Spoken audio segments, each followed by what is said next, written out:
ഇറാനെതിരായ യുദ്ധം മുന്നോട്ട് കൊണ്ടുപോകുന്നതിൽ US president Donald ട്രംപിനും Israel പ്രധാനമന്ത്രി ബെഞ്ചമിൻ നെതന്യാഹുവിനും അഭിപ്രായ വ്യത്യാസങ്ങളുണ്ടെന്ന വിവരങ്ങൾ ഇപ്പോൾ പുറത്തുവരികയാണ്. യുദ്ധം തുടരണമെന്നാണ് നെതന്യാഹു ഇപ്പോൾ കടുത്ത നിലപാട് സ്വീകരിച്ചിരിക്കുന്നത് എന്ന് മനസ്സിലാകുന്നു. അതായത് മിസൈൽ ആക്രമണമടക്കം ഇറാനെതിരെ എത്രയും പെട്ടെന്ന് പുനരാരംഭിക്കണം എന്നാണ് നെതന്യാഹു പറഞ്ഞത്. കഴിഞ്ഞ ദിവസം രണ്ടുപേരും തമ്മിൽ ഏതാണ്ട് 2 മണിക്കൂറോളം, നെതന്യാഹുവും ട്രംപും തമ്മിൽ ഏതാണ്ട് 2 മണിക്കൂറോളം ചർച്ച നടന്നിരുന്നു. ഈ ചർച്ചയിൽ അസ്വാരസ്യങ്ങൾ നിരവധി ഉണ്ടായി എന്നും വാക്കുതർക്കങ്ങൾ ഉണ്ടായി എന്നുള്ള വിവരങ്ങളൊക്കെ മാധ്യമങ്ങളിലൂടെ പുറത്തു വരുന്നുണ്ട്. യുദ്ധം വേണമെന്ന് ആരംഭിക്കണമെന്ന് നെതന്യാഹു പറയുമ്പോൾ ഇറാന് ഒരവസരം കൂടി നൽകണം എന്നാണ് ഇപ്പോൾ ട്രംപിന്റെ അവകാശവാദം എന്നാണ് മനസ്സിലാക്കേണ്ടത്. പലതരത്തിലുള്ള അവകാശവാദങ്ങൾ, ആവശ്യങ്ങൾ അമേരിക്കയും ഇസ്രായേലും മുന്നോട്ട് വെക്കുന്നുണ്ട് എങ്കിൽ പോലും ഇതൊന്നും മൈൻഡ് ചെയ്യാത്ത തരത്തിലുള്ള നീക്കം ഇറാന്റെ ഭാഗത്തുണ്ടാകുമ്പോഴാണ് യുദ്ധം ആരംഭിച്ച ഈ 2 ലോക നേതാക്കൾ തമ്മിലുള്ള തർക്കം പരസ്യമാകുന്നത്.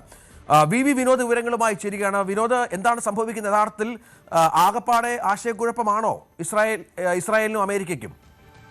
രഞ്ജിത്ത്, ട്രംപ് ഊരാക്കുടുക്കിലായി എന്നതാണ് ഇപ്പോൾ ഏറ്റവും പുതുതായി പുറത്തു വരുന്ന വിവരങ്ങൾ. കഴിഞ്ഞ ദിവസങ്ങളിലൊക്കെ തന്നെ നമുക്കിത് മനസ്സിലാക്കാൻ കഴിയുന്ന കാര്യമായിരുന്നു. കാരണം അടുത്ത ദിവസം യുദ്ധം എന്ന് ട്രംപ് പറയുകയും അടുത്ത ദിവസം യുദ്ധം ഉണ്ടാകാതിരിക്കുകയും വീണ്ടും അടുത്ത ദിവസം യുദ്ധമെന്ന് ട്രംപ് പറയുകയും അതിനടുത്ത ദിവസം യുദ്ധം ഉണ്ടാകാതിരിക്കുകയും ചെയ്യുന്ന ഒരു രീതി അതിങ്ങനെ തുടർന്നുകൊണ്ടേയിരിക്കുന്നു. വെടിനിർത്തൽ പ്രഖ്യാപിക്കുകയും ഇസ്രായേലിൻ്റെ ഭാഗത്ത് നിന്ന് സിറിയയിലേക്കും ലെബനനിലേക്കും യമനിലേക്കും ഒക്കെ തന്നെ ആക്രമണം ഇസ്രായേൽ ഒരു വശത്ത് നടത്തുന്നുണ്ട്. പക്ഷേ അമേരിക്ക ആകട്ടെ അങ്ങനെ പൂർണ്ണമായ തോതിലുള്ള യുദ്ധം എന്ന നിലയിലേക്ക് ഈ വെടിനിർത്തൽ പ്രഖ്യാപിച്ച ശേഷം പോയിട്ടില്ല എന്നത് ശ്രദ്ധേയമാണ്. അവിടെയാണ് കഴിഞ്ഞ ദിവസം നെതന്യാഹുവും ട്രംപും തമ്മിൽ നടന്ന ചർച്ചയിൽ ചില അസ്വാരസ്യങ്ങളുണ്ട് എന്ന വിവരങ്ങൾ പുറത്തു വരുന്നത് അമേരിക്കൻ മാധ്യമങ്ങൾ ഉൾപ്പെടെ റിപ്പോർട്ട് ചെയ്യുന്നുണ്ട്.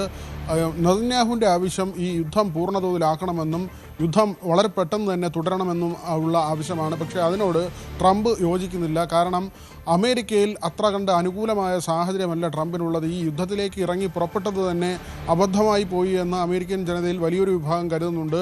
വിലക്കയറ്റം ഉൾപ്പെടെയുള്ള കാര്യങ്ങളെ നേരിടേണ്ടി വരുന്നുണ്ട്. ഈ ആയുധശേഷിയിൽ ഉണ്ടാകുന്ന കുറവ്, ഇസ്രായേലിനെ സഹായിക്കാൻ ചാടിപ്പുറപ്പെട്ട് അതുവഴി ഉണ്ടാകുന്ന സാമ്പത്തിക ബാധ്യത ഏതാണ്ട് 3 ലക്ഷം കോടിക്ക് മുകളിലേക്ക് ഇന്ത്യൻ രൂപയുടെ കണക്കെടുക്കുമ്പോൾ ആ തരത്തിലേക്ക് വലിയൊരു ഭീമമായ സംഖ്യയിലേക്കാണ് യുദ്ധച്ചെലവ് മാറിയിട്ടുള്ളത്.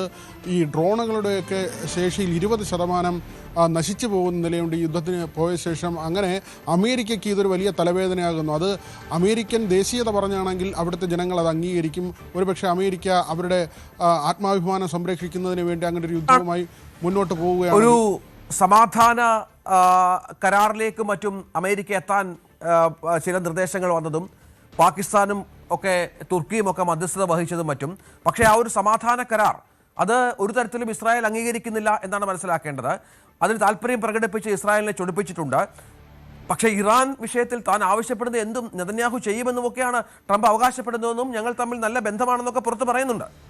രഞ്ജിത്ത്, അതിലും ഒരു ശ്രദ്ധേയമായ കാര്യം 40 ദിവസത്തെ ഇടവേളയാണ്. ഈ ഒരു സമാധാന കരാറുമായി ബന്ധപ്പെട്ട ചർച്ചകൾക്ക് വേണ്ടി 40 ദിവസത്തെ സമയപരിധിയാണ് നിശ്ചയിച്ചിട്ടുള്ളത്. ഇത് അമേരിക്ക വളരെ ഗൗരവത്തിൽ കാണുന്നുണ്ട്. ചർച്ചകൾ നടക്കുന്നുണ്ട്. ഖത്തറും പാകിസ്ഥാനും അതോടൊപ്പം തന്നെ തുർക്കിയും ഉൾപ്പെടെയുള്ള രാജ്യങ്ങൾ ഇതിൽ ഇടപെടുന്നുണ്ട്, മധ്യസ്ഥ രാജ്യങ്ങളായി വരുന്നുണ്ട്. അങ്ങനെയുള്ള ചർച്ചകൾ തുടരട്ടെ എന്നൊരു നിലപാട് തന്ത്രപരമായി അമേരിക്ക ഇപ്പോൾ സ്വീകരിക്കുന്നുണ്ട്. പക്ഷേ ഇസ്രായേൽ ഇത് അനുവദിക്കുന്നില്ല. ഇങ്ങനെ ഒരു പരിധി പാടില്ല. കരാറിലേക്ക് വളരെ പെട്ടെന്ന് തന്നെ ഇറാൻ എത്തിയില്ലെങ്കിൽ യുദ്ധം വേണം എന്നൊരു കാര്യമാണ്. അങ്ങനെ ഇറാൻ എത്തില്ല എന്ന കാര്യം വളരെ വ്യക്തമാണ്. സമ്പുഷ്ടീകരിച്ച യുറേനിയം കൈമാറില്ല എന്ന് ഇറാൻ പറയുന്നു. ഹോർമുസിൽ അവർക്ക് നേരത്തെ ഉണ്ടായിരുന്ന അത്ര തന്നെ സ്വാതന്ത്ര്യം വേണമെന്ന ആവശ്യം അവർ ഉന്നയിക്കുന്നു.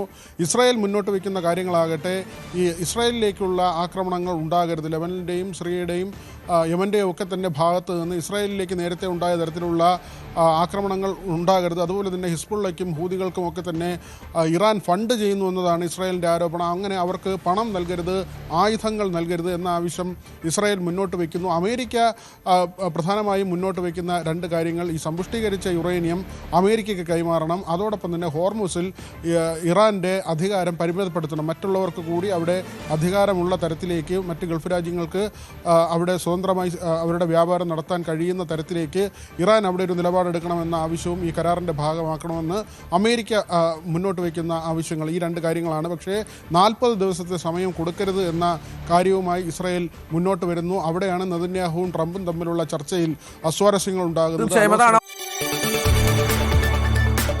കൂടുതൽ വാർത്തകൾക്ക് news 18 Keralam YouTube channel subscribe ചെയ്യുക.